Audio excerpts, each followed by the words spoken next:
In all transparency, I rarely do these twice or redo them, but this one I'm going to redo. Love is worth the risk. I just got on a tangent. I've got a couple things I didn't like about this. This is Love is Worth the Risk, inspired out of John 21. If you love me, keep my commands. Where have we heard that before? After a friend ended our decade-long friendship without explanation, I began slipping back into my old habit of keeping people at arm's length. You knew someone for a decade, and they ended without explanation. That was not a friend.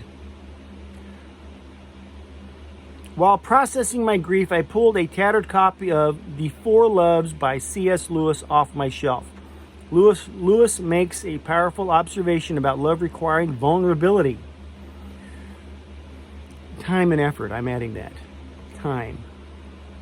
He states there's powerful observation about love requiring vulnerability. He states there's no safe investment when a person risks loving. He suggests that loving anything will lead to your heart being wrung and possibly broken. Reading those words changed how I read the account of the third time Jesus appeared to his disciples after his resurrection.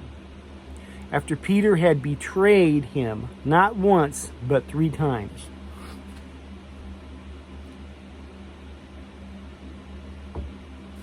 Now we can argue, did Peter really betray him, or was he just following prophecy unbeknownst to himself? Because it broke Peter's heart what he did once he realized it. Let me read that again. After Peter had betrayed him not once, but 3 times, Jesus said, Simon, Peter, Simon, son of John, do you love me more than these? After experiencing the sting of betrayal and rejection, Jesus spoke to Peter. Now, I'm thinking that when I read that sentence right there, they're speaking of Jesus. Let me just add that, because I could be wrong. Jesus, after experiencing the sting of betrayal and rejection from Peter, Jesus spoke to Peter with courage, not fear, strength, not weakness, selflessness, not desperation. He displayed mercy, not wrath, by confirming his willingness to love. That's a lot of mush.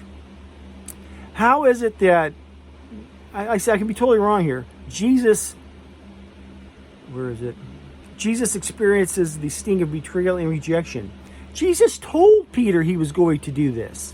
You will deny me 3 times at this time and location. It's prophecy. And then Peter does it, and all of a sudden Jesus said, well, I didn't really mean it. That didn't happen. I'm just saying that I don't believe Jesus felt the sting of betrayal and rejection when he said this is going to happen. This is one of the process of the prophecy that leads up to his death and resurrection. Jesus said, son of Simon, son of John, do you love me more than these? After experiencing the sting of betrayal and rejection, Jesus spoke to Peter with courage.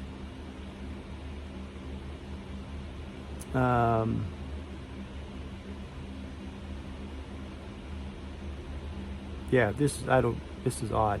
Scripture reveals that Peter was hurt because Jesus asked him the 3rd time, do you love me? Which he did. But when Jesus asked Peter to prove his love by loving others and following him, he invited all his disciples to risk loving unconditionally. Each of us will have to answer when Jesus asks, do you love me? Our answer will impact how we love others. Why would God, a living God, ask his beloved children to risk being hurt for the sake of loving others like Jesus did? How can an intimate relationship with God help you feel safe enough to risk loving? Loving God, please break down every wall that keeps me from being vulnerable so I can love you and others with spirit-empowered courage, compassion, and consistency. This sounds good and everything, but the fact that Jesus was stung with betrayal and rejection gives you the idea that he really didn't think what he said previous to this was legit. I just thought it was very odd. Because he told Peter what he was going to do. And then when Peter did it, he feels the sting of rejection? I don't think so. I get the point of what they're trying to say here, but You should have just said it without, just forget scripture. Just say the little thing you're saying. You got it from this other guy's book, C.S. Lewis. Love you, God bless.